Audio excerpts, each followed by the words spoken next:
Chapter 1 Summary. I Should Have Been a Statistic from Can't Hurt Me by David Goggins.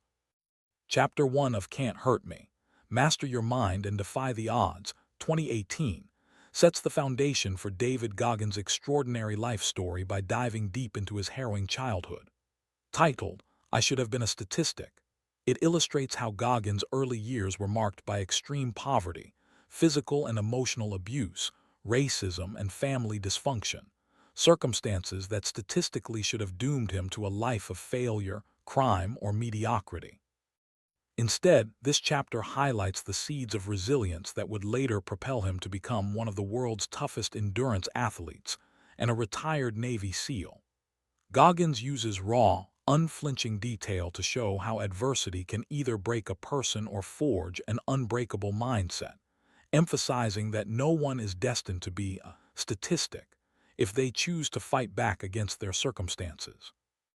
The chapter opens with Goggins reflecting on his origins, explaining why he should have been a statistic.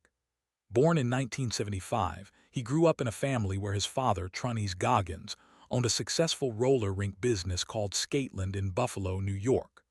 On the surface, the family appeared prosperous. Trunnies drove fancy cars and lived in a nice home, but behind closed doors, it was a nightmare of control and violence. Trunnies was a domineering, abusive figure who ruled the household with fear. He forced his wife, Jackie, and their sons, David and his older brother Trunnies Jr., to work grueling hours at the rink without pay. Young David, starting as early as age 6, was made to labor through the night, cleaning floors, serving customers, and handling maintenance tasks until dawn, only to attend school the next day exhausted and sleep-deprived. Goggins vividly describes the physical abuse inflicted by his father. Trunnies was quick to rage, often beating Jackie severely in front of the children. David recalls hiding under tables or in closets during these outbursts, terrified. One particularly brutal incident involved Trunnies beating Jackie with a belt while she was pregnant. David himself wasn't spared. His father would whip him or force him into punishing physical labor as punishment. This environment instilled constant fear and hypervigilance in young David. He learned to anticipate his father's moods, walking on eggshells to avoid triggering violence. The emotional toll was immense. Goggins felt powerless, trapped in a cycle of terror that normalized abuse. Financially, despite the rink's success, the family lived in poverty because Trunnies squandered money on gambling, women, and luxuries for himself. He was unfaithful, bringing mistresses around and treating Jackie like property. Jackie endured years of this, working tirelessly at the rink while raising the boys, but the abuse escalated. A pivotal moment came when Trunnies nearly killed Jackie in a fit of rage. Fearing for their lives, Jackie finally decided to escape. One night in 1981, when David was 8 years old, she fled with the boys to her parents' home in Brazil, Indiana, a small, predominantly white rural town. This move marked a dramatic shift, but it introduced new hardships. Brazil was a stark contrast to Buffalo's urban diversity. Racism was overt and unrelenting. As one of the few black families in town, the Goggins faced constant prejudice. David was called racial slurs daily at school, bullied relentlessly, and even threatened with violence. In one chilling incident while walking on a rural road, a truck full of white men pointed a gun at him and his brother, yelling slurs. School was no refuge. Teachers ignored the harassment, and David struggled academically due to undiagnosed learning disabilities, later revealed as issues with processing and focus, possibly linked to trauma. He fell behind, skipped classes, and associated with troubled kids, further isolating himself. Poverty persisted in Brazil. Jackie worked multiple low-wage jobs to support the boys, but money was tight. They lived in a modest home with her parents initially, scraping by.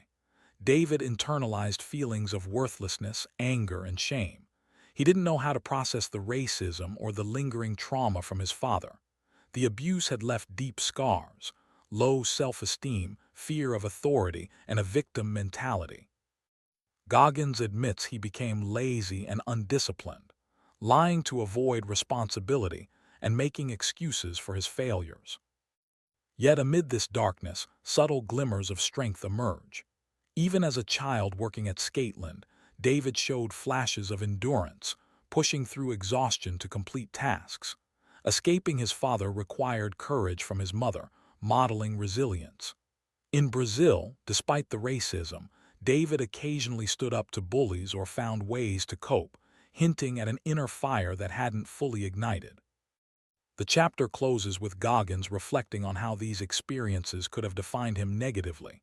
Many in similar situations end up in prison, addicted, or dead. Statistically, children of abuse, poverty, and racism face steep odds, but Goggins rejects that fate.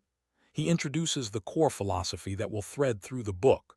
Pain and suffering can callous the mind, building mental toughness if you choose to embrace them rather than hide.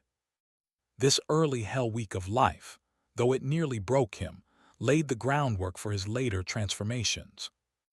At the end of the chapter, as with all chapters in the book, Goggins includes a challenge. For Chapter 1, he urges readers to confront their own statistics, the excuses, insecurities, and past traumas that hold them back. He introduces the concept of the accountability mirror, standing in front of a mirror, being brutally honest about your flaws and writing them on sticky notes affixed to the glass. Then, set small goals to address them, building momentum. This exercise forces self-confrontation, turning weaknesses into fuel for growth. In essence, Chapter 1 is a gut-wrenching origin story that humanizes Goggins while inspiring readers. It's not just about surviving abuse and racism. It's about refusing to let them dictate your future. Goggins shows that rock bottom can be a foundation, not a grave. By sharing his vulnerabilities, the fear, the lies, the pain, he demonstrates that true strength starts with acknowledging weakness. This sets up the book's central message. Most people operate at only 40% of their potential, limited by a governor in the mind. Removing it requires facing uncomfortable truths, just as young David would eventually do. Word count, approximately 1,050. This is a comprehensive yet concise summary based on the chapter's key events, themes, and lessons.